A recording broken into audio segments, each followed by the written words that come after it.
Movie Recap Tagalog here. Isang ordinaryong lalaki si Taejong na nakulong dahil sa isang krimeng hindi niya ginawa. Natuklasan niya na ang pagkakasira ng buhay niya ay pinaikot ng isang mastermind na nagngangalang Johan, kaya't nagpasya siyang tumakas at simulan ang madugong misyon ng paghihiganti upang ilantad ang katotohanan at dalhin si Johan sa hustisya. Nagsisimula ang serye sa bisyo ng isang mayamang babae na agad sinunggaban ang bag ng pagkain mula sa delivery rider at itinapon iyon sa kalsada. Hindi rin nagpapahuli ang boyfriend niya, mabilis nitong pinaandar ang kotse at tumakas. Tuwang-tuwa pa silang dalawa na para bang may nagawa silang napakagaling. Sa kasamaang palad, mali ang taong inaway nila ngayon. Galit na galit ang deliveryman dahil nasira ang order na dadalhin sana niya sa customer. Agad siyang sumakay sa motor at hinabol sila. Sa puntong ito, sobrang pabaya ang pagmamaneho ng binatang master, halos mabangga pa ang isang pedestrian. Pero si Taejong ay sanay at bihasang motorista. Alam niya ang lahat ng kalsada sa lugar, kaya dumiretso siya sa isang eskinita para mapabilis ang paghabol. Wala nang pag-aalinlangan, pati bangketa ay dinaanan na niya. Hanggang sa halos maabutan na niya ang pulang kotse. Binilisan pa niya at nilagpasan ito, saka biglang huminto sa gitna ng kalsada. Pagharap niya sa binata, galit niyang sinabi na bayaran nito ang nasirang order. Dahil nakita ng mayamang lalaki na hindi madaling ibuli ang rider, napilitan siyang maglabas ng pera. Agad namang inilipat ni Taejong ang bayad sa kasama niyang rider. Pagkatapos, dinala ni Taejong ang pagkain sa nakakabatang kapatid niyang si Taejin, nakakauwi lang mula sa kanyang tutorial class. Mula nang pumanaw ang kanilang ina, silang dalawa na lang ang nag-aalaga sa isa't isa. Sinabi ni Taejong sa kapatid na siya na lang ang maghahanda para sa death anniversary ng kanilang ina bukas. Malapit na ang exam ni Taejin kaya kailangan nitong manatili sa bahay at mag-aral ng mabuti. Binalaan pa niya ang kapatid na huwag munang mag-online para hindi masayang ang oras. Pagkatapos ng deliveries, isa-isa namang binuhat ni Taejong ang mga sako ng lupa papunta sa maliit niyang hardin. Plano pala nila ni Suji, ang kanyang nobya, na magbukas ng bonsai shop. At dumating pa ang ilang malalapit na kaibigan para tulungan sila. Nang malapit nang matapos ang lahat, nagdiwang sila dahil halos kumpleto na ang preparasyon. Nangutang si Taejong sa bangko para makapagsimula ng negosyo, kasama ang kanyang nobyang tila na babagot na rin, kaya't araw-gabi siyang nagtatrabaho bilang rider para mabayaran ang lahat. Minsan napapaisip siyang naging padalos-dalos siya, siguro dapat hinintay niya munang makapagtapos si Taejin. Pero sabi ni Suji, iyon mismo ang dahilan kung bakit niya nagustuhan si Taejong, palaging inuuna ang gawa bago ang isip. Nang ihahatid na sana niya ang nobya, mahina itong nagsabi na gusto niyang dito na matulog ngayong gabi. At syempre, hindi tumanggi si Taejong. Kinaumagahan, maagang nagising si Taejong para ipagluto ng almusal ang kanyang nobya. Pagkatapos, dinala niya palabas ang basura, kasama rito ang ginamit na kondom kagabi. Nang matapos, nagmamadali siyang sumakay sa motor para magsimulang mag-deliver. Iniwan niya ang order sa pintuan ng customer at maingat na kinunan ng litrato. Pagbalik niya, sarado na ang elevator kaya napilitan siyang bumaba sa hagdan para mas mabilis. Habang bumababa, napansin niya ang isang paso na nalalanta. Agad niya itong inilipat sa lugar na may lilim at nag-iwan pa ng munting note para sa may-ari, kapag masyadong naarawan ang halaman, nalalanta ang dahon. Sa susunod na delivery, tinulungan pa ni Taejong ang matandang babae sa kanto na akyatin ang maleta sa paakyat na daan. Kinagabihan, habang nagmamadali siyang kumakain, napansin niya ang isang cellphone na nahulog ng may-ari. Nang sagutin niya ang tawag, isang babae ang nagsabing siya ang may-ari ng telepono. Hiniling nitong dalhin ni Taejong ang cellphone sa kanya. Sa una, balak ni Taejong na iwan na lang iyon sa tindahan para sunduin ng babae, ngunit sinabi nitong inaalagaan niya ang kanyang inang may sakit kaya hindi siya makaalis. Nangako pa ang babae na magbibigay kay Taejong ng 300,000 won bilang pabuya. Dahil sa laki ng halaga, hindi na nakatanggi si Taejong. Agad siyang nagmaneho papunta sa address na ibinigay. Hindi niya inakalang madadatnan niya ang isang liblib na kalsada sa harap ng isang tunnel, walang bahay na tulad ng sinabi ng babae. Inutusan siya ng babae na ilagay ang cellphone sa emergency phone box sa loob ng tunnel, at kapag may oras siya ay pupuntahan niya. Plano sana ni Taejong na personal na ibigay, pero sinabi ng babae na ayaw niya ng estranghero sa bahay. Kahit nakakapagtaka, sinunod pa rin ni Taejong ang bilin. Sa loob ng phone box ay may sobre na naglalaman ng 300,000 won. Nang palabas na siya, biglang umarangkada ang isang truck na nakaparada malapit at muntik na siyang banggain. Napabulong tuloy si Taejong. Ano bang klaseng driver yon? Para bang may gustong patayin? Kinabukasan, nagluto si Taejong ng hapunan para sa death anniversary ng kanilang ina. Akala niya mag-isa lang siyang kakain. Pero dumating si Taejin na may dalang paso ng bulaklak. Hindi niya pinagalitan ang kapatid, binaliktad pa at binigyan niya ito ng pagkain. Pagkaraan ng kaunting oras, umulan ng malakas. Nagmamadaling pinasok ni Taejong ang mga paso ng halaman. Bigla may kumatok sa pinto. Hindi pa niya ito nabubuksan, bigla nang sumugod ang mga pulis at inaresto siya. Ipinahayag nila na inaaresto si Taejong dahil sa panggagahasa at pagpatay. Sa presinto, naghihintay ang mga reporter para sa balita. Mabilis kumalat sa media ang kaso. Isang dalagang nasa 20s ang natagpuang pinaghati-hati ang katawan malapit sa tunnel sa tabi ng iloghan. Natukoy at naaresto ang pangunahing suspect. Naniniwala ang pulisya na planado ang krimen at hindi isang biglaang pagpatay. Kahit paulit-ulit na sinabi ni Taejong na hindi niya kilala ang babae, iginigit pa rin ng pulisya na siya ang nanggahasa at pumatay dito. Akala ni Taejong ay kaagad din siyang palalayain, kaya ang iniisip lang niya ay ang mga halaman sa kanilang shop. Pero sa asal ng mga pulis, halatang kumbinsido silang si Taejong ang salarin. Ipinahayag pa nila ang pangalan ni Taejong sa media. Siyempre, nabigla ang nobya niyang si Suji nang mabasa ang balita. Kinabukasan, humiling ang ilang malalapit na kaibigan na dalawin si Taejong. Tuwing nakita niya sila, masaya si Taejong at agad na nakiusap na tulungan siyang alagaan ang mga halaman sa shop. Ibinulong ng isang kaibigan na napakaraming ingay at gulo sa labas. Bukod pa roon, kumalat na rin online ang personal na impormasyon ni Taejong. Sa mismong plant shop ni Taejong, may mga ekstremistang nag-spray paint sa pader, tinatawag siyang mamamatay tao na dapat mamatay. Patuloy na isinisigaw ni Taejong ang kanyang pagiging inosente, pero hindi nakikinig ang mga pulis. Hinihingi nila ang alibay niya bago siya palayain. Sa mga TV station, walang tigil ang mga analisis tungkol sa umano'y criminal psychology ni Taejong. Dahil dito, pansamantalang isinara ni Suji ang shop at naghanap ng abogado para sa kanya. Nang makadalaw ang nobya, agad humingi ng tawad si Taejong dahil pinahirapan niya ito. Ngunit laking gulat niya nang magpahiwatig si Suji ng pagdududa. Hindi napigilan ni Taejong ang manginig ang boses habang nagpapaliwanag na wala talaga siyang ginawa. Doon lamang siya nakitang huminga ng maluwag at nangako siyang gagawin ang lahat upang tulungan ang nobyo. Hindi nagtagal, sinabi ng abogado na ang pinakamahusay na paraan para mapawalang sala si Taejong ay patunayan na may ginagawa siya sa oras na namatay ang biktima. Ngunit hindi tiyak ang eksaktong oras ng pagkamatay ng babae. Halos imposibleng patunayan ang bawat oras ng 2 araw ni Taejong. Pero giit ni Suji, tuloy-tuloy ang trabaho ni Taejong, sigurado siyang may ebidensya. Kaya tinawagan nila si Taejong para i-check ang kanyang delivery history at alalahanin ang anumang detalye. Sa kabutihang palad, maingat na tinago ni Taejong ang lahat ng resibong pang-delivery sa bahay. Agad silang naghiwa-hiwalay upang puntahan ang bawat lugar at magtanong. Dahil kilala si Taejong na mabait at magalang, pumayag ang halos lahat na maging saksi. May isang parte lamang ng araw na walang nakakita. Pero maswerte sila at nakakuha ng CCTV footage na may kuha kay Taejong. Sa wakas, nabuo nila ang kumpletong ebidensya ng bawat galaw ni Taejong sa loob ng 2 araw na yon. Doon nila lubusang napagtanto kung gaano kabaliw ang dedikasyon ni Taejong, nagtrabaho ito ng walang pahinga kahit 1 minuto. Naniniwala ang abogado na tiyak na mapapawalang sala si Taejong. Halos mapasigaw sa tuwa ang lahat. Sa araw ng paglilitis, iniharap ng abogado ang lahat ng ebidensya ng schedule ni Taejong. Masyado nang malinaw ang alibay. Wala talagang oras si Taejong para gawin ang krimen. Mukhang maayos na ang lahat pero biglang umatake ang prosecutor. Lumabas sa mga record na nag-deliver si Taejong ng goods sa tirahan ng biktima. Mula sa oras na dumating siya hanggang sa oras na umalis siya, umabot ng humigit kumulang 7 minuto. Dahil nasa ikatlong palapag lang ang unit, imposible raw na ganoon katagal ang simpleng pag-deliver. Inalala ni Taejong ang araw na iyon at ipinaliwanag na nakita niyang nalalanta ang halamang money tree dahil mali ang pwesto nito. Kaya inilipat niya ito sa lilim, naglagay pa siya ng nutrients, at nag-iwan ng mensahe. Doon napunta ang oras na nawala. Sunod, ipinakita ng prosecutor ang video kung saan hinihila ni Taejong ang isang maleta paakyat. Ipinaliwanag naman ni Taejong na tinulungan niya ang isang matandang babae na nakiusap sa kanya. Pero hindi nakita ng kamera ang matanda.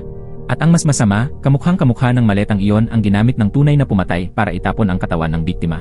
Bagamat walang ibang CCTV na nakahuli kay Taejong na may hawak ng maleta, iginiit ng prosecutor na baka dahil kabisado niya ang lugar, alam niya ang mga blind spot ng surveillance. Sunod nilang tinanong kung bakit nasa kamay ni Taejong ang cellphone ng biktima. May CCTV sa convenience store na malinaw na kuha siyang hawak ito. Ikinuwento ni Taejong kung paano niya napulot ang telepono at kung paano niya ito ibinalik. Pero sagot ng prosecutor, ang lugar na pinag-iwanan ng telepono ay ilang metro lang ang layo sa lugar kung saan itinapon ang katawan. At hindi man lang nakita ni Taejong ng personal ang babaeng may-ari nito, isang bagay na mahirap ipaliwanag. Ipinakita rin ng prosecutor na tumutugma ng eksakto ang GPS coordinates ng cellphone ng biktima sa ruta ng pag-deliver ni Taejong. Ibig sabihin, buo niyang araw itong dala, hindi basta napulot lang. Napatigil si Taejong, hindi niya alam kung paano ipagtatanggol ang sarili. At doon na iprinisinta ng prosecutor ang mismong crime scene. Natagpuan ng biktima na pinaghati-hati ang katawan sa banyo ng isang abandonadong unit sa parehong gusali. Nagulat si Suji nang makita sa video ng ebidensya ang couple bracelet ni Taejong sa loob ng lugar. Sa autopsy, natuklasang may semilya ng pumatay sa katawan ng biktima. Ang semilyang iyon? Kay Taejong. Kinumpirma rin ng prosecutor na walang paso ng halaman sa unit, taliwas sa kwento ni Taejong. Sa puntong iyon, parang wala nang maipaliwanag si Taejong. Kinabukasan, dumalaw si Suji at sinabi sa kanya na sumuko na ang abogado. Nang tanungin niya kung nasaan ang bracelet ni Taejong, nagulat ang lalaki, hindi niya alam kung kailan niya ito nawala. At sa wakas, hindi na nagtiwala si Suji. Pinayuhan pa niyang umamin na lang si Taejong para mabawasan ang parusa. Sabi ni Suji, hindi siya maaaring maghintay ng habang buhay. Kahit paulit-ulit na sinumpaan ni Taejong na wala siyang ginawang krimen, tinanggal pa rin ni Suji ang kanilang couple bracelet at ibinalik ito sa kanya. Sa sandaling iyon, durog ang puso ni Taejong, wala siyang masabi. Ilang araw matapos iyon, nahatulan si Taejong at dinala sa bilangguan. Tinuro pa siya ng isang pulis at may ibinulong sa leader ng mga preso. Parang bangungot ang lahat ng nangyayari. Napakahigpit ng seguridad sa bilangguang ito. Para silang mga baboy na binubuhusan ng tubig ang mga preso, at regular pa silang sinusuri kung may itinatago sila sa bibig. Para kay Taejong, impyerno ang lugar na ito.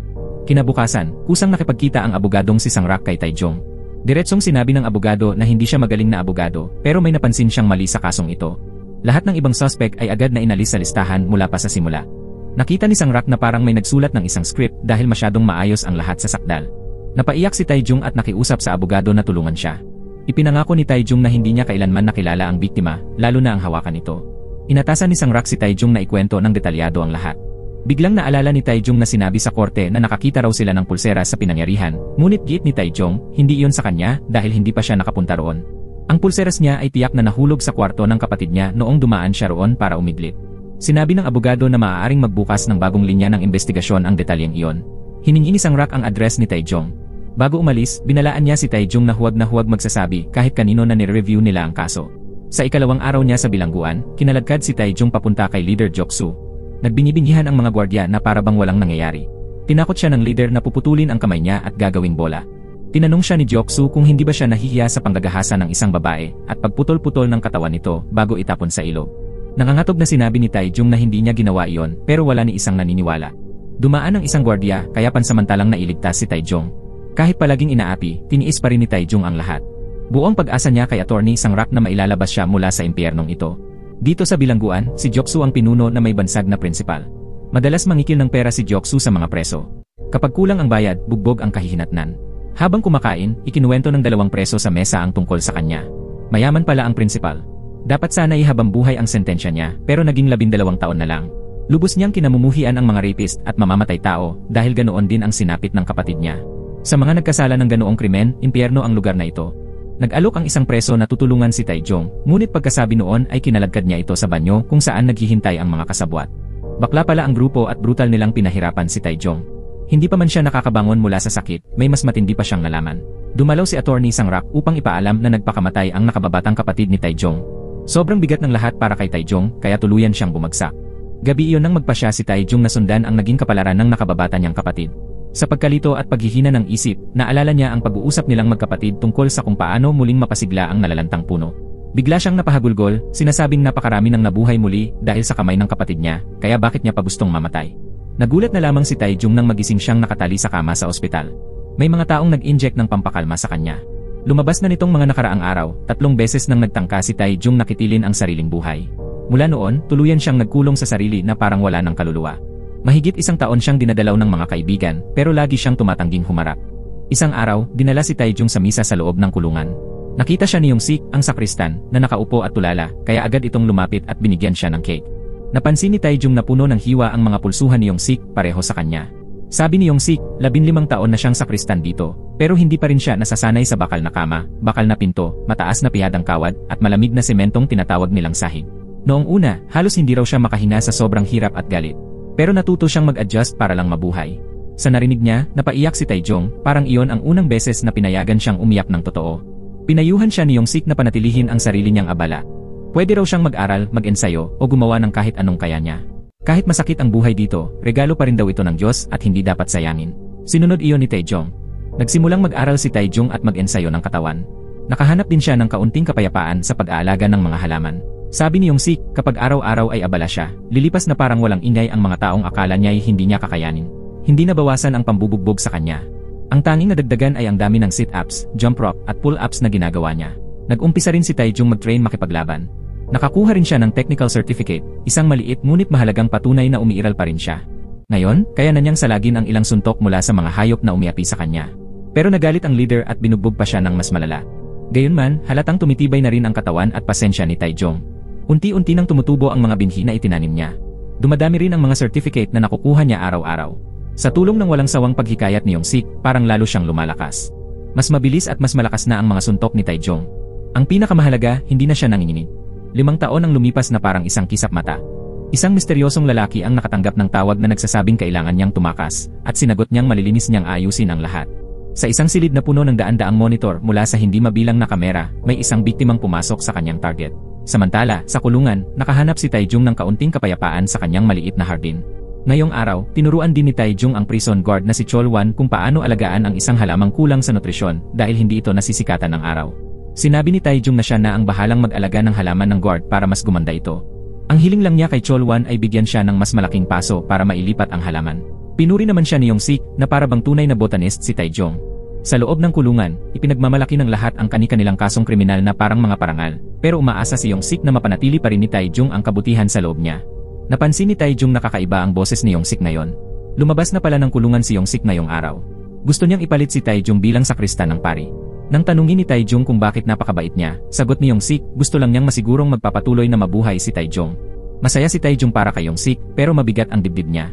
Alam niyang malulungkot siya dahil mawawala ang pinakamatalik niyang kaibigan. Paglabas ni Yong-sik sa gate, tinawag siya ni Taejong at yumuko ng malalim bilang pasasalamat sa lahat. Nakatayo lang si Taejong, pinapanood hanggang sa tuluyang maglaho ang anino ni Yong-sik sa likod ng bakal na gate. Ilang araw ang lumipas, isang bagong preso ang malupit na binugbog. Tinitigan siya ni Taejong na parabang nakikita niya ang sarili niya 5 taon na ang nakalipas. Nang araw na yon, dinala ng warden ang bagong preso sa kumpisal, at ang kwento nito ay nagpahinto ng puso ni Taejong. Ang binatilyo ay si Shin. Nakulong si Shin sa eksaktong parehong paraan ng pagkakulong ni Taejong. May teleponong pinulot. Isang babae ang nangakong babayaran siya ng 300,000 won kung ihahatid niya ang telepono sa isang meeting place. Na-record lahat ng CCTV at ginawang ebidensya laban sa kanya. Natagpuan din ng pulisya ang gamit at fingerprint niya sa isang lugar na hindi pa niya kailanman napuntahan. Nakita rin ni Shin si Attorney Sang-rak. Kinabukasan, nalaman niyang nagpakamatay ang kanyang ina. Hindi niya ito matanggap dahil palagi raw nitong sinasabi na ang taong nagtatapos ng sariling buhay ay hindi maliligtas. Sigurado siyang pinatay ang ina niya. Pagkarinig niyon, nanatiling gising si Taejong buong gabi, hindi mapakali. Kinabukasan, natagpuang patay si Shin sa selda, may mga pahina ng Biblia na isiniksik sa bibig niya, hindi na niya kinaya ang lahat. Nagkunwari si Taejong na may bagong alibay at humiling na makausap si Attorney Sang-rak. Tinanong niya tungkol sa kaso ni Shin. Tinanong din niya kung tapat ba talaga ang abogado sa pagtulong sa kanya. Umiwas si Sang-rak at hindi sumagot. Nang ma-realize nitong wala namang bagong ebidensya, bigla itong naging malamig ang tono. Agad tumayo si Taejong, sinakal ang abogado, at tinanong kung sino ang pumatay sa kanyang kapatid. Tumayo si Sang-rak at malamig na ngumisi, sinabing kung lahat ito ay bitag, wala namang magagawa si Taejong. At mariing sinabi ng abogado na si Taejong daw ang dahilan kung bakit namatay ang kapatid niya. Nagulat si Taejong at agad niyang tinanong kung si Sang-rak ba ang pumatay sa kanyang kapatid. Walang pag-aalinlangan itong umamin. Sinabi pa ni Sang-rak na darating ang araw na papatayin niya rin si Taejong kahit nasa loob siya ng kulungan. Bumulong pa siya kay Taejong na magsulat na lang ng suicide note at tapusin ang sariling buhay, baka raw sa ganung paraan muling imbestigahan ang kaso niya. Pagkaalis ng abogado sa piitan, agad itong tumawag sa kanilang leader at sinabing kailangan nilang ayusin ang isang pagkakamali kaagad. Nang gabing iyon, humingi ng pahintulot si Taejong na makausap ang pari. Sinabi niyang hindi na niya kayang magpatuloy bilang sakristan. Nang tanungin siya kung bakit, inulit ni Taejong ang mga salitang sinabi noon ni Yong-sik na akala niya ay patay na siya at ang mga natitirang araw ay regalo mula sa Diyos. Pero sa puso ni Taejong, ang regalong iyon ay pagkakataon upang ipaghiganti ang kapatid niya. Pinisil niya ang kamay, binunot ang tornilyo mula sa kahoy at dumaloy ang dugo. Ngunit kumpara sa sakit sa puso niya, wala yon. Sa isang auction, ang rebultong number 73 ng iskultor na si Akli ay umaabot na sa presyong 2.7 bilyon. Dalawa na lang ang nagpapatuloy sa pagbid, si Chairman Myung-ho at ang misteryosong online bidder na number 56. Patuloy na tinaasan ni number 56 ang presyo. Nanginginig man sa kaba, pilit na sumasabay si Myung-ho. Nang umabot sa 4 na bilyon, humingi si Myung-ho ng sandaling pahinga para mag-isip. Tumawag siya sa isang tao at nagtanong kung maaari na lang bang ibang bagay ang ibayad niya ng kapalit, basta't may malinaw na halaga. Ang kausap pala niya ay si guest number 56 mismo. Sinagot siya nito ng malamig, gaano ba ang halaga ng buhay ng anak ni Myung-ho? Pilit nitong pinataas ni Myung-ho ang bid sa rebulto ni Akli. Kapag hindi, tatanggihan niya ang trabaho. Wala nang nagawa si Myung-ho kundi bumalik sa auction at itaas ang presyo sa 4 na bilyon. Pagkatapos, tinaasan ni number 56 sa 4.5 bilyon, tapos 5.5 bilyon. Halos hindi na makahinga si Myung-ho pero nagtaas pa rin ito hanggang 6 na bilyon. Nang makita ni number 56 na halos mamamatay na sa kaba si Myung-ho, napangisi ito at tumigil sa 6 na bilyon. Kahit para sa isang bilyonaryo, hindi maliit ang halagang iyon. At ang misteryosong guest number 56 ay si Johan. Si Johan ang taong naglalabas ng mga mayayaman sa pagkakakulong sa pamamagitan ng pagsetop ng mga krimen at paglalagay ng kasalanan sa iba.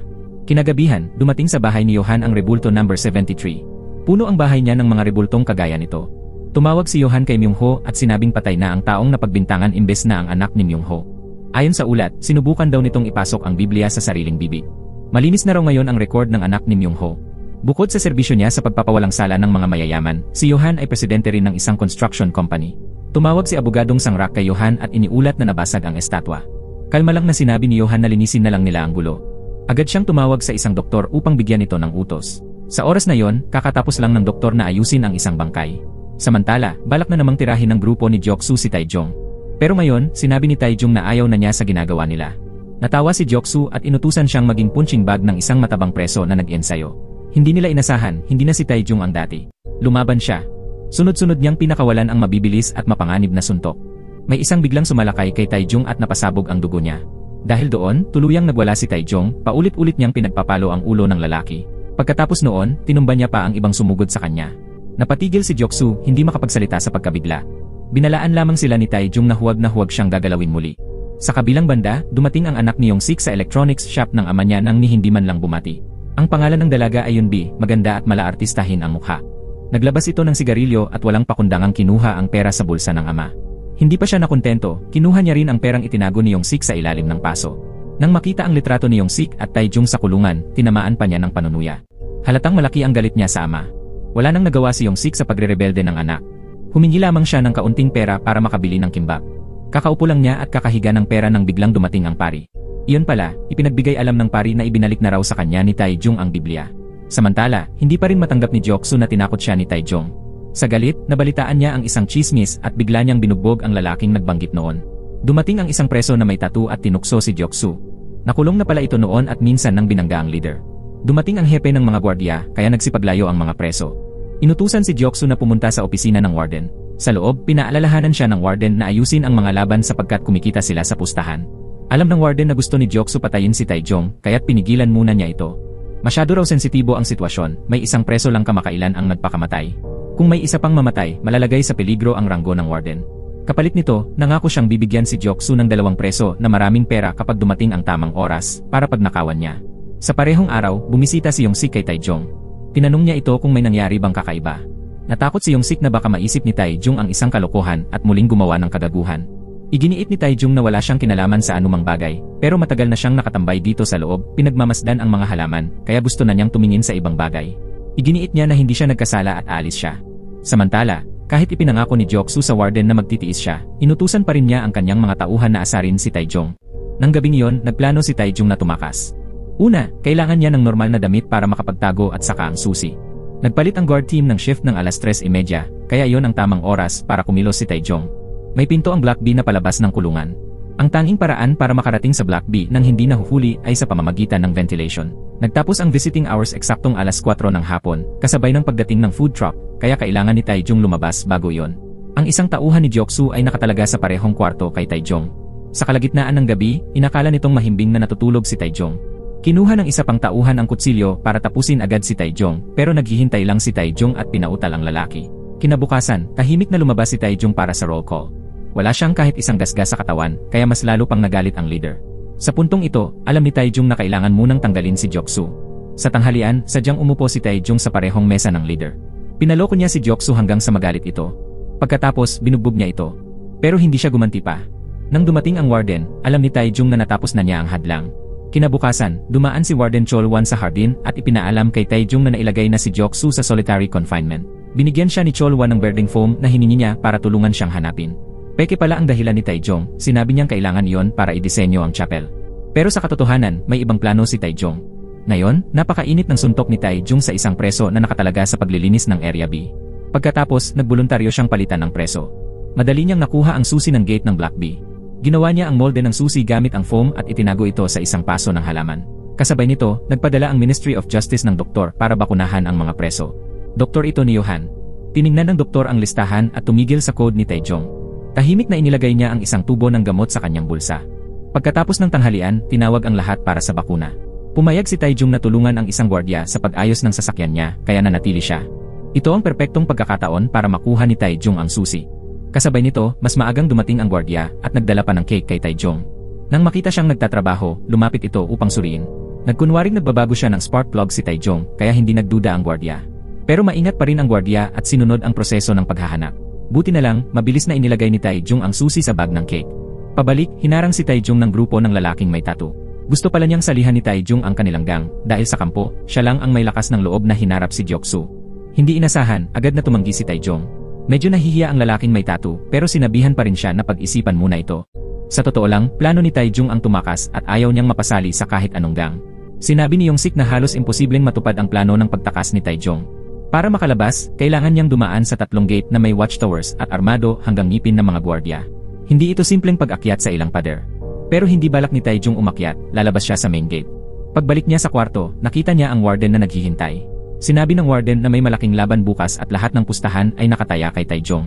Dahil natatakot siyang maapektuhan ang lakas ni Taejong ng bakuna, pinapabakunahan ito ng iba.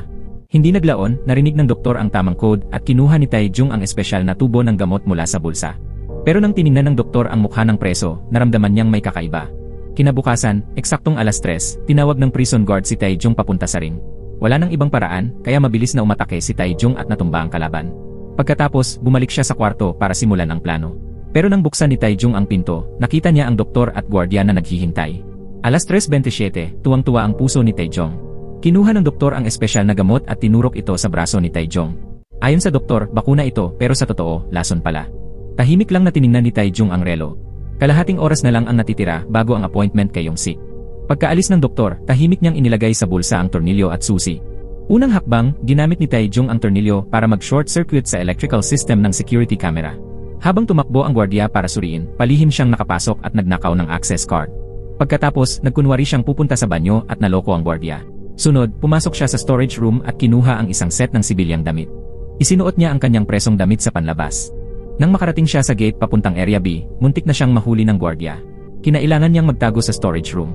Buti na lang, kampante at padalos-dalos ang gwardiya, kaya hindi siya nadiskubre. Bago pa siya makahinga ng maluwag, nagsimulang maramdaman ni Taejong ang epekto ng lason. Biglang nahilo siya at naging magaan ang ulo. Pero kaunti na lang ang oras, kaya pilit niyang itinayo ang sarili at nagpatuloy. Sa labas, naghihintay si Yong-sik na naglalagablab ang puso sa kaba. Hindi pa man sigurado kung nagsasabi ng totoo o nagbibiro si Taejong. Nagdesisyon siya na gamitin ang ventilation pipe papuntang Area B para maloko ang mga gwardiya. Tinanggal niya ang kanyang presong damit at umakyat sa ventilation pipe. Pero narinig ng gwardiya ang ingay habang gumagalaw si Taejong. Akala ng gwardiya ay daga lang iyon, kaya pinukpok-pukpok lang niya ng kaunti at tumigil na. Sa daan pa uwi, nakasalubong ni Warden Cholwan si Yong-sik. Nang makilala ang isang kakilala, huminto si Cholwan para kumustahin siya. Kinailangan magsinungaling ni Yong-sik na bumibisita siya sa kamag-anak, kahit lampas na ito sa kanyang regular na oras. Masigasig na sinabi ni Cholwan na isasama siya, pero tumanggi si Yong-sik at sinabi na babalik na lang bukas. Nakabalik na si Taejong sa Area B, pero lalong lumalala ang kanyang pagkahilo. Nalabo ang kanyang paningin at bumibilis ang tibok ng kanyang puso. Ngunit pilit niyang itinulak ang sarili papunta sa Civil Service Office, kung saan siya dapat makipagkita kay Yong-sik. 3 minuto na lang bago magsara. Pagkapwesto niya, marahan niyang tinusok ang food bag ng pamilya ng isang preso. Nagkalat ang laman, nagulat ang lahat at yumuko para pulutin ito.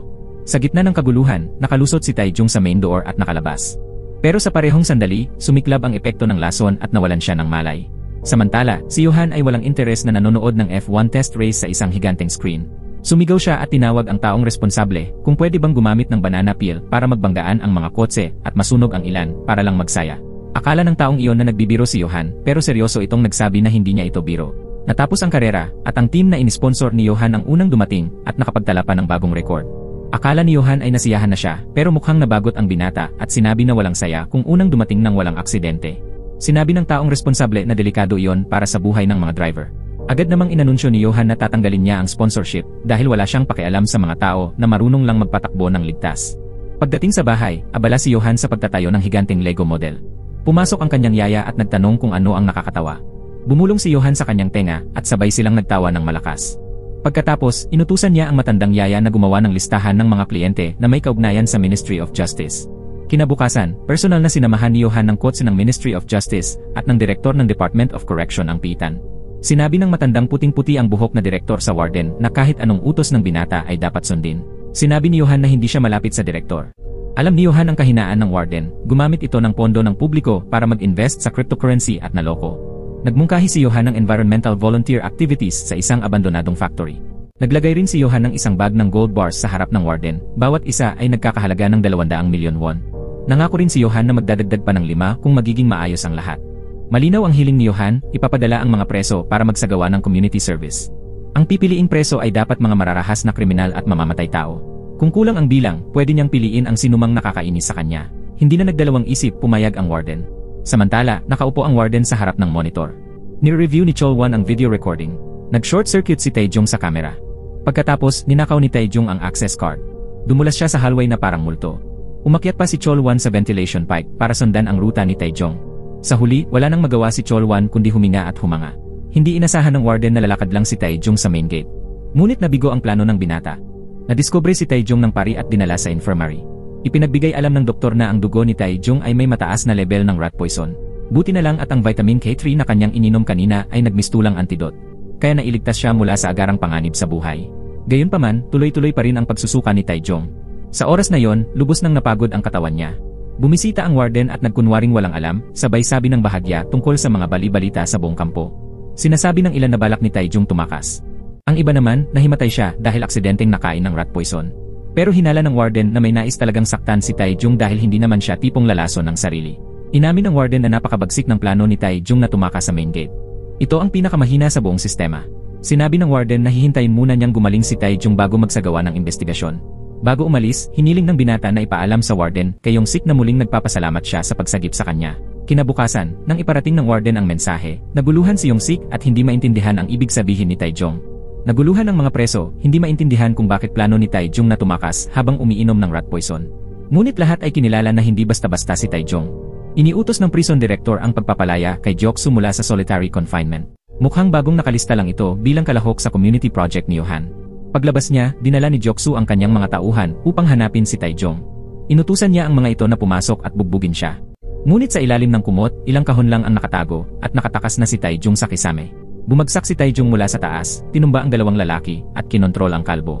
Ngunit ang lason sa kanyang katawan ay nagpalabo sa kanyang paningin. Sinamantala ng natitirang mga tauhan ang pagkakataon para atakihin si Taejong. Sinikap ni Taejong na makatiis pero muling tinusok siya sa balikat. Samantala, sa isang saradong meeting room, inihayag ng prison director ang isang proyekto na magpapadala ng mga preso para lumahok sa community activities sa mall. Pagkatapos, ibinuhos niya sa mesa ang isang bungkus ng pera at sinabi na sino man ang sumali ay makakakuha ng 5 stack ng salapi. Kung matatapos nila ang trabaho, makakakuha pa sila ng karagdagang bonus. Unang kinuha ng warden ang pera at kinuha rin ng iba ang kanilang bahagi. Sa oras na yon, may napansin ang warden na kakaiba sa infirmary. Ngunit pinigilan siya ng mga tauhan ni Joksu sa labas. Handa silang labanan ang warden kahit pa matagal sila sa piitan. Wala nang magawa ang warden kundi lisanin ang lugar at magtaas ng alarma. Inutusan niya ang rapid response team na pumunta agad sa building A4. Sa loob, mag-isa pa ring nakikipaglaban si Taejong laban sa mga tauhan ni Joksu. Dahil sa epekto ng lason, unti-unti nang nanghihina si Taejong. Ngunit lumaban pa rin siya gamit ang lahat ng kanyang survival instincts. Sa wakas, natalo niya ang mga tauhan. Natira na lang ang leader, si Joksu, na matatag pa rin. Sinamantala ni Joksu ang kakulangan ni Taejong sa depensa at tinusok siya ng malalim. Sa oras na yon, dumating na ang warden at ang police team sa labas, ngunit pinigilan sila ng mga tauhan. Matapos ang ilang sandali ng pakikipaglaban, pinatigil ni Joksu si Taejong sa sahig. Nais ni Joksu na gamitan ng kutsilyo si Taejong, pero sa puntong iyon, tumalon ang binata, kinuha ang kutsilyo at binaliktad ang laban. Pinilit ni Joksu si Taejong na tusukin siya sa leg. Ngunit sa huli, naputol ni Taejong ang isa sa kanyang mga tainga. Sa sandaling iyon, rumesponde ang team ng warden. Sa buong kwarto, si Taejong na lang ang natira, puno ng sugat at dugo. Ilang linggo matapos iyon, habang nasa koma, muling nakita ni Taejong ang kanyang nakababatang kapatid. Binalaan siya ni Taejin, mag-ingat dahil napakadelikado sa labas. Nangako si Taejong na hahanapin ang mga nakasakit sa kanyang kapatid at pagbabayaran ang kanilang ginawa. Bago pa niya matapos ang pangungusap, 2 gwardiya ang nagtakip sa kanyang ulo ng sako at hinila palayo. Naranasan din ni Joksu ang parehong kapalaran. Sa oras na yon, nagulo ang buong piitan. Sinumang lumaban ay binugbog gamit ang batons. 12 tao ang isinakay sa isang selyadong truck at dinala noong gabing iyon. Kasama sa listahan sina Taejong at ang leader na si Joksu. Kinabukasan, ang mga preso na nakasuot ng puting uniforme na may numero ay pumasok sa isang abandonadong pabrika. Maraming mga lalaking nakamaskara at may dalang armas ang nasa paligid. Sa itaas nila, lumilipad ang flycam sa lahat ng direksyon. Walang nakakaintindi kung ano ang nangyayari hanggang sa lumitaw si Yohan mula sa itaas. Inihayag ni Yohan, mula sa sandaling ito, nagsisimula ang inyong oras. Maligayang pagdating sa Land of Opportunity. Noong nakaraang taon, ang batang tagapagmana na si Do Kyung ay lumabas kasama ang isang babae, at nauwi sila sa tirahan nito para mag-inuman pa. Kung hanggang doon lang sana, ayos pa. Pero naglabas ang lalaki ng droga, at sa sobrang tama, aksidente niyang napatay ang babae. Nang bahagya siyang natauhan, tumawag siya sa kongresistang ama niya para humingi ng tulong. Samantala, ang investment company ni Yohan ay kakapanalo lang sa bid para itayo ang National Data Center. Sa announcement party, may ilang opisyal na pabulong na nagsabi na may bahid ng pera ang proyekto dahil ang kumpanyang iyon ay hindi man lang kasama sa original bidding list. Narinig iyon ni Yohan at mariing binalaan sila. Huwag niyong maliitin ang kumpanyang to, madali naming makakalap ang lahat ng impormasyon tungkol sa inyo. Pagkatapos ay ibinunyag niyang siya mismo ang may-ari ng buong kumpanya at tinawag ang 3 opisyal na walang kwentang langaw sa paningin niya. Nagninit-nit ang isang opisyal at nagbantang pagsasabihan siya. Hindi alam na tinarget na pala siya ni Yohan sa simpleng dahilan na itinuro niya ang daliri sa kanya. Pagkatapos ng party, habang papalabas ang opisyal, may sasakyang humarang sa dinaraanan niya. Lumitaw ang assassin doctor na parang multo at pinutol ang hintuturo nito. Dinala ni Yohan ang daliri sa bahay at idinikit sa isa sa mga nakakatakot niyang eskultura, halatang tuwang-tuwa sa pagkumpleto nito. Isang baliw na may pera at kapangyarihan. Bangungot talaga. Pagkatapos nito, tumawag si Sang-rak at hiniling ang tulong niya para mailigtas ang anak sa kasong pagpatay. Sinabi ni Johan na hindi pera ang bayad, ngunit kailangan nitong bilhan siya ng isang artwork. Ang kailangan lang daw gawin ng anak ay ibabad ang bangkay sa maligamam na tubig at siya na ang bahala sa lahat. Pagkababa ng telepono, inutusan niya agad ang tauhan niya na burahin ang lahat ng ebidensya sa pinangyarihan. Gumamit sila ng makabagong 3D scanners para i-transmit ang buong crime scene sa control room. Sinimulan ni Johan ang pagsusuri. Dinala ni Dokyung ang katawan sa banyo at ibinabad sa maligamam na tubig ayon sa utos. Sa ganitong paraan, hindi matutukoy ng eksakto ng pulis ang oras ng pagkamatay. Sinuyod ni Johan ang napakaraming surveillance monitors para humanap ng mapagbibintangan at sa kasamaang palad, si Taejung ang napili dahil madalas siyang mag-deliver sa gusaling iyon. Kinagabihan, pagpunta ni Taejung para mag-deliver, may motoristang nakasunod sa kanya ng palihim. Bawat kilos niya ay diretsong ipinapadala kay Johan. Doon nalaman ni Johan na palagi itong abala at may nakababatang kapatid na mahilig sa mga halaman. Doon nabuo ang plano para ipaparatang ang krimen sa kanya. Kinabukasan, pag-alis pa lang ni Taejung papunta sa trabaho, may taong may dala ng cellphone ng biktima na sumunod sa kanya para makagawa ng GPS evidence. Samantala, isa pang grupo ang pinasok ang bahay nila. Kinuha nila ang fingerprints niya, nag-install ng hidden cameras, at kinuha ang lumang sapatos niya. Gumawa sila ng gloves na may peking fingerprint niya at ginamit iyon para mag-iwan ng peking baka sa crime scene. Pagkatapos, sinuot nila ang sapatos ni Taejung para makalikha ng mga madugong yapak. Nang makita ni Johan na kasama ni Taejung ang nobya niya ng gabing iyon, tuwang-tuwa siya. Kinabukasan, kinuha nila ang semilya ni Taejung mula sa kondom na nasa basurahan at ini-inject ito sa katawan ng babae. Nadiskubre rin ni Johan na nawawala ang pulseras ni Taejung.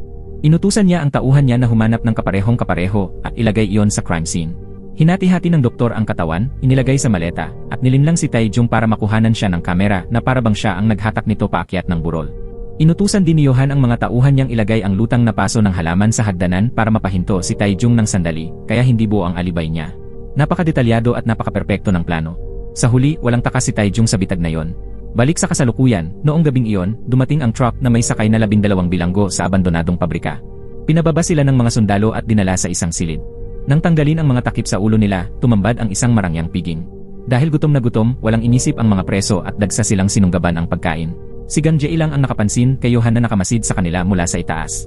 Pero bago pa siya makaakyat para kausapin ito, hinarang siya ng mga gwardiya. Pagkakain, inassign sila ng kanya-kanyang kwarto para magpahinga. Lahat sila litong-lito, walang ideya kung ano ang mangyayari. Nang gabing iyon, palihim na lumabas si Taejung, naghahanap ng paraan para makatakas. Sa labas, nakaalerto pa rin ang mga armadong gwardiya. Matapos umiwas at umiikot-ikot ng ilang minuto, nakita ni Taejung ang isang exit. Pero pagkarating niya roon, 3 putok ang umalinggaw at bumulaga ang napakaraming pulang laser dots sa katawan niya. Napilitan siyang itaas ang mga kamay at bumalik. Sinabi ni Johan na sumakay siya sa kotse para ibalik siya sa kwarto. Pero tumalikod si Taejung at diretsong naglakad palayo. Hindi nagalit si Johan, sa halip, natuwa pa siya sa nakikitang kawalan ng pag-asa nito. Sa tono pa lang nito, naunawaan ni Taejung na si Johan ang nagdala sa kanila roon. Ibinunyag ni Johan na magkakaroon ng kompetisyon at may espesyal na gantimpala ang mananalo. Pero hindi niya sinabi kung ano ito. Sa higpit ng seguridad sa lugar, napilitan si Taejung na itigil na ang pagtatangkang tumakas. Nang gabing iyon, kinulit siya ng kanyang kasel na si Ji-yong, nakikipag-usap na parang matagal na silang magkaibigan. Sabi niya, panig daw siya kay Taejung matapos makita ang tapang nito, at nakiusap siyang may pupuntahan sila, pangakong hindi niya ito sasaktan. Pero ang totoo, dinala niya ito sa leader ng gang, si Joksu. Sa kabutihang palad, hindi tuluyang naputol ang tenga ni Joksu at naatahi iyon ng doktor. Alam ni Taejung na galit sa kanya ang taong ito, kaya binasag niya ang bote ng beer, handa siyang makipagsapakan hanggang kamatayan. Pero biglang umalingaw ang 2 putok at nagbabala ang mga gwardiya na tumigil na silang lahat. Kinabukasan, malakas na tugtugin ang bumungon sa kanila, ikinagulat ng mga preso. Pinagsuot sila ng uniforme at dinala sa isang malawak na bakanteng lugar. Pagka-off ng musika, inanunsyo ni Johan na magsisimula na ang oras nila. Isa pala itong racetrack. Lahat sila ay bibigyan ng nakatalagang kotse ng random at magkakarera. Walang kahit anong patakaran. May isang bilanggo ang napamura. Anong klaseng laro to? Ginagawa mo ba kaming hayop para sa libangan mo? Loko ka ba? Pagkasabi niya nito, tumalikod siya para umalis. Malalamig ang mata ni Johan nang binaril niya ito at tumilapon ang katawan nito. Napasinghap ang lahat sa brutal na eksena. Wala nang naglakas loob na kumibo. Dumating ang isang truck. Pagbukas, naglitawan ang sandamakmak na pera at 5 bilyon ang magiging premyo ng mananalo. Nanlaki ang mata ng mga preso sa sobrang halaga. Nagpatuloy si Johan, ipinapaliwanag na ang numero sa uniforme nila ay tumutugma sa garahe kung saan sila naka-assign. Nandoon ang kotse nila. At kung may tanong sila, maaari raw siyang lapitan ng direkta. Maya-maya, dumating sa racetrack ang mayamang tagapagmana na si Dokyung at ang kasama niyang lalaki. Tinawag nilang mga malas na tao ang pumalit sa kanila na kahalili. Ang isang kahalili ay isang preso na nagpakamatay dahil sa paglunok ng mga pahina ng Biblia. Mayabang na sinabi ni Dokyung na 3 ang kahalili niya, ibig sabihin, 3 tao na ang namatay dahil sa kanya. Isa sa 3 iyon ay si Taejung. Lumalabas na inimbitahan sila ni Johan para panoorin ang karera. At hindi lang pala simpleng karera ito, para raw itong laban sa himpapawid. Ito raw ang pinaka-nakakaaliw na mangyayari sa kanila sa loob ng maraming taon. Samantala, ang mga bilanggo ay nakarating na sa kani-kanilang garahe upang kunin ang mga kotse nila. Napahiyaw si Joksu sa pagkadismaya nang makita ang bulok na sasakyang napunta sa kanya. Si Gang-jae naman ay natuwa dahil maayos ang unit niya. At halos magtatalon si Ji-young sa saya nang makita ang isang astig na sports car. Si Taejung lang ang hindi pa sigurado kung maganda ba ang napunta sa kanya o hindi. Ipinaliwanag ni Johan na hindi porket pangit ang kotse ay talo na agad. Baka may kalamangan pa raw sila. Ang nag-iisang tuntunin, walang tuntunin. Pwede nilang gawin ang kahit ano para manalo. Isa-isa, grupo-grupo, nagsimula silang gumamit ng mga piyesang nasa garahe para i-modify ang kani-kanilang sasakyan. Lumabas na ang tunay na balak ni Johan, gagamitin niya ang karerang ito para makahikayat ng mga sugarol. Marami pang karera ang isusunod, palakihin pa, at dadalhin sa ibang bansa. At silang tatlo ang magiging co-founders ng bagong kumpanya. Tungkol naman sa malaking premyo, umiti si Johan. Walang balak daw niyang hayaang may makarating sa finish line. Kinabukasan, nilapitan na naman ni Ji-young si Taejung, sinasabing dapat silang mag-alyansa. Halos lahat daw kasi may kapartner na. Kung mag-isa, siguradong talo. Kung manalo raw sila at makuha ang 5 bilyon, kailangan lang niya ng isang apartment. Sa kanya na ang iba. Pero walang interes si Taejung. Dalhin mo na yan sa lola mo, sagot niya. Sa narinig, tuwang-tuwa si Ji-young, kumbinsidong kakampi na siya. Lalong natuwa nang malamang may lisensya si Taejung sa pag-aayos ng kotse. Sa kabilang sulok, inutusan ni Gang-jae ang mga tauhan niya na kahit sino pa ang manalo, dapat hati-hati ang pera. At lahat kailangan sumunod sa utos niya. Di nagtagal, nagpunta si Gang-jae para makipagkita kay Johan. Pagharap pa lang niya sa boss, nagsimula na siyang magpakitang gilas at magbigay ng papuri, nagmumungkahi ng isang limitadong partnership. Alam niyang malaki ang proyektong ito at malinaw sa kanya na si Johan ang tunay na may hawak ng lahat, pati ang warden, yumuyuko sa harap niya. Ipinilit niyang gusto niya ng pangmatagalang kasunduan at handa siyang maging isang kapaki-pakinabang na laruan para kay Johan. Tinawag naman ni Johan ang atensyon niya, may 18 kaso pala ito ng panlilinlang. Magaling nga siyang mambola, pero sinabi ni Johan na isipin niya muna ang alok. Mas matindi ang pangalawang meeting kay Joksu. Hindi interesado si Joksu sa premyong pera. Ang gusto lang niya ay patayin ng personal ang isang hayop na kinamumuhian niya. Tuwang-tuwa si Johan. Sa larong ito, pwede nilang gawin ang kahit ano. Sinabi pa ni Joksu na mas masaya ang bagong boss kaysa sa duwag na prison director. Para kay Johan, hindi mahalaga kung sino ang mananalo, ang mahalaga ay tunay na nakakatuwa ang laro. Samantala, sa garahe, ipinagmamalaki ni Ji-young ang sports car niya kay Taejung. Pero nang suriin ito ni Taejung, sabi niya basura lang ito. Maganda lang sa panlabas. Sa kabilang kwarto, si number 4 ay tinutukan si number 6 ng lagari, hinihingi ang susi at walang hiya-hiyang ninakaw ang kotse. Sakto namang napadaan si Gang-jae. Nang makita niya ang pangangalakal sa gitna ng araw, agad niyang napagtanto, talagang walang batas dito. Pagkatapos, papunta na sana siya para kunin ang SUV ni number 3, pero may tumakbong tauhan para i-report na si number 10 ay may sports car. Pagkarinig nito, agad niyang binago ang direksyon, bitbit ang buong grupo para agawin ang kotse ni Ji-young. Sa sandaling iyon, narinig ni Ji-young ang mga sigaw at ingay ng pagkawasak.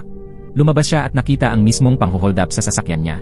Paglingon niya, paparating na ang buong grupo ni Gang-jae, tuwirang nakatutok sa kanya. Dali-dali siyang bumalik at binalaan si Taejung, saka tumayo sa pintuan para harangin sila. Pero nakasakay na si Taejung sa kotse at sinabing sumakay na rin siya. Sumibat ang kotse na parang palaso, tumilapon si Gang-jae at sumampa sa hood. Pagdaan nila kay Joksu, nagawa pang asarin ni Ji-young ng middle finger ang lalaki. Nakita ni Joksu ang target niyang si Taejung at mabilis na sumakay sa sarili niyang kotse para humabol. Hindi nagpatalo, lumundag din si Gang-jae papasok sa car number 5 at pinaharurot ito.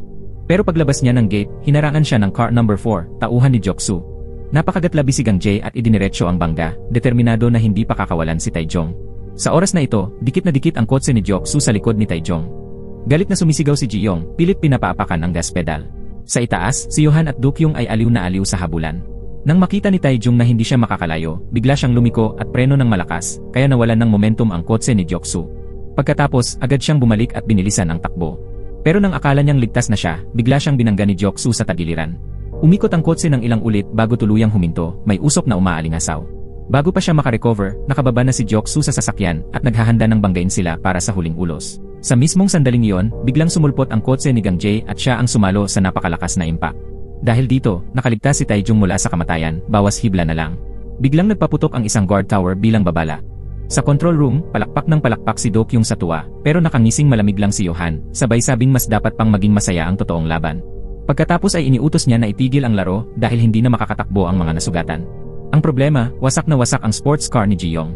Pinwersa nilang itulak hanggang umandar, pero pagkalipas lang ng ilang metro, bigla itong sumabog at nagliyab ng todo, tumilamsik ang apoy at usok, at halos matulala sila sa takot. Sa sandaling iyon, napansin ni Taejung ang mataas na rampa papunta sa labas, pero hindi niya alam kung saan iyon patungo. Kinaumagahan, pumunta si Taejong para kausapin ang boss na si Johan. Wala naman talaga siyang pakay. Gusto lang niyang masilip ang buong abandonadong pabrika. Nang tanungin siya ni Johan kung bakit siya nandoon, nagkibit balikat lang siya at sinabing dala lang ng kuryosidad. Nahulaan niya na hindi totoong karera ng kotse ang totoong layunin dahil iba-iba ang kotse ng bawat isa, walang rules at hindi angkop ang lugar. Medyo nagulat si Johan pero pinakuha pa rin siya ng kahon ng vitamin C. Hindi iyon kinuha ni Taejong, itinuro lang niya ang isang nanlulumong paso ng halaman. Pagkatapos ay bumalik siya sa room number 9 at nagsimulang i-modify ang kotse niya, kinukuha ang mga pyesa mula sa wasak na sasakyan ni Jiyong. Nagtatrabaho siya buong magdamag. Dumating ang araw ng opisyal na karera. Nagpaplano pa rin si Gang Jae na pabagsakin si Taejong. Nang tanungin ng tauhan niya kung bakit kailangan pa, sabi niya kahit ang taong iyon na minamaneho ang lumang bulok na kotse ay posibleng mauna sa lahat. Biglang tumawag ang boss kay Gang Jae, sinasabing tinatanggap niya ang alok na makipag-partner at may espesyal pang regalo sa likod ng sasakyan. Kapag naging boring ang laban, siya na ang bahala magpasaya nito. Nangakong magiging tapat na lingkod si Gang Jae kay Johan. Pero pagkaputol ng tawag, napamura siya ng pasimple. Nagsimula na ang opisyal na karera. Nakahanay ang mga driver sa starting line. Maingat na nagmamasid si Gang Jae at sabing kasing sama ng mukha ni Joksu ang pagka-modify ng kotse nito. Sa kabilang banda, pinuri niya si Taejong dahil halatang inalagaan ang pag-modify ng kanyang sasakyan. Sa platform, handa na si Johan para i-broadcast ng live ang karera sa mga sugarol. Bago pa magsimula, sinamantala ni Tabachoy na number 12 ang pagkakataon at ninakaw ang kotse ng iba. Ipinahayag na ng loudspeaker ang patakaran. Walang rules ang karera. Ang premyo ay mapupunta sa unang makakatawid sa finish line matapos ang 20 laps. Hindi pa man sila nakakaalis, iniutos na agad ni Gang Jae sa mga tauhan niya na unahin si Taejong. Pagpatunog ng signal, todo hataw agad ang mga sasakyan, pero ang car number 11 lang ang tuloy-tuloy na lumilihis sa track. Samantala, nangunguna ang car number 2 dahil sa malakas nitong makina. Habang nagdiriwang pa si number 2, biglang pumutok ang makina at nawalan siya ng kontrol, sumalpok sa barrier. Sa platform, tuwang-tuwa ang dalawang batang mayaman. Pustahan pala sila, si Dokyung kay number 9 ni Taejong, at ang isa naman kay number 6 ni Joksu. Sa oras ding iyon, tinitignan ni Johan ang file ni Taejong at biglang naalala na siya ang plantito na maling inakusahan niya noon. Agad niyang iniutos kay Gang Jae na alisin sa laban ang car number 9 ni Taejong. Nababaliw sa bilis ang number 5 ni Gang Jae habang papalapit sa number 9. Mabilis ang reaksyon ni number 9, overtake at biglang kumabig, tinabi niyan ang number 5. Lalong nag-iinay sa tuwa ang dalawang tagapagmana. Pero dumating na si Joksu. Sabay sumugod si number 4 at number 6, sinisiksik at halos durugin si number 9. Hinugot ni Joksu ang kutsilyo para tapusin si Taejong, pero laking gulat niya, si Jiyong ang driver. Si Taejong pala ang nasa car number 11 na nasa labas na ng track. Nang makita ng flycam ang number 11, walang tao sa loob. Biglang sumulpot si Taejong sakay ng lumang motorsiklo, saka binasag ang flycam. Sabi ni Dokyung, pandaraya yon, pero aliw na aliw si Johan. Hindi tumakas si Taejong. Diretso siyang sumugod kay Joksu. Ulol na ulol ding sumalubong si Joksu. Sa parehong sandali, paparating din ang number 5 ni Gang Jae. Sabay silang umatake. Pero tumalon si Taejong na parang action star at nilampasan silang dalawa. Agad na bumalik si Joksu sa kotse para habulin siya. Ngayon, parehong hinahabol ni Joksu at Gang Jae ang motorsiklo ni Taejong. Biglang pinaalalahanan ni Johan si Gang Jae na gamitin ang regalo, isang baril. Ngunit lumiko agad si Taejong papasok sa pabrika, kaya hindi siya masundan. Inutusan ni Johan si Gang Jae na kumilos agad. Biglang huminto si Taejong, tinali ang tangke ng gas sa likod ng motorsiklo, at saka muling humarurot. Hinahabol ni Gang Jae at nagpapaputok, pero umiilag si Taejong na parang ahas sa daan. Lalo pang na-excite ang mga manonood, tunay na live gunfight na ito. Saka biglang kumabig si Taejong sa gilid kaya tumama ang tangke ng gas sa gulong ni Gang Jae, nabutas ito, at nag-flip ang kotse. Muntik nang tamaan si Taejong, buti na lang at nagpreno siya, kaya lumipad ang kotse sa ibabaw niya. Halos mabaliw sa tuwa si Dokyung. Para mas maging kapanapanabik, binago ni Johan ang rules. Ang sinumang makahuli sa motorsiklo ang panalo. Patay o buhay, basta mahuli ang motorsiklo, doble ang premyo. Ibig sabihin, 10 bilyon na ang halaga ngayon ni Taejong. Nagkakagulo ang mga driver sa paghahanap sa kanya, kasama si Joksu. Ngunit bago pa man siya makatakas, sinagasaan siya ni Joksu kaya tumilapon siya. Hinila ni Joksu ang kutsilyo at sinaksak siya ng 2 beses, pero buong lakas na itinulak siya ni Taejong at itinapat ang kutsilyo sa lid niya. Habang nagpupumigla sila, biglang may isang kotse na sumalpok diretsyo sa kanila. Tumalon si number 8 para sakmalin si Taejong, pero sinaksak siya ni Joksu kaya napaatras ito. Sinipa naman ni Taejong si Joksu palayo. Habang parehong natataranta pa, sumalpok ang car number 8 kay Joksu at tumilapon siya. Nakaiwas si Taejong, pero agad siyang tinamaan ng car number 1. Dumiretso si number 4 para dakmain siya, pero sinapak ito ni Taejong at napabagsak. Sinamantala ni Taejong ang pagkauntog ni Joksu at binigyan ito ng isang huling sipa sa ulo. Wala nang natira para manghuli kay Taejong. Galit na galit si Johan. Kinuha niya ang sniper rifle at lumabas, tinutukan si Taejong. Sa ibaba, habang sinasakal ni number 4 si Taejong, binaril ni Johan ang ulo nito. Ngayon, siya mismo ang gustong tumapos kay Taejong. Bagamat sugatan, gumulong si Taejong para makaiwas sa mga bala. At nang nagre-reload si Johan, tumalon siya sa motorsiklo at humarurot. Pero biglang humabol ang car number 7. Kailangan iwasan ni Taejong si number 7 habang umiilag sa bala ni Johan. Binalak ni Johan barilin ang water tower para bumagsak kay Taejong. Buti na lang at naiwasan niya ito at ang tinamaan ay ang car number 7. Sa puntong iyon, biglang huminto si Taejong at lumipad ang flycam sa harap niya, kinukunan ang mukha niya ng direkta. Doon napagtanto ni Johan, ang tunay na target ni Taejong ay ang mahabang rampa palabas. Kaya pala kahapon, sinadya ni Taejong na puntahan siya para makita kung saan papunta ang daang iyon. Pero ngayon, dalawang nabanggang kotse ang nakaharang sa rampa. Inihagis ni Taejong ang tangke ng gas papunta sa mga kotse, nagdulot ng malakas na pagsabog at tumilapon ang mga iyon. Sa harap niya ay naglalagablab na apoy, pero sumugal si Taejong, sumibak sa apoy, at pinaspasan ang pag-akyat sa rampa. Paglipad niya palabas ng dulo, sabay din tinutukan siya ni Johan at pinaputukan. At dito nagtatapos ang episode 6. Shout out kay Ivy Dedel. Maraming salamat sa panonood. Hanggang sa muli, paalam.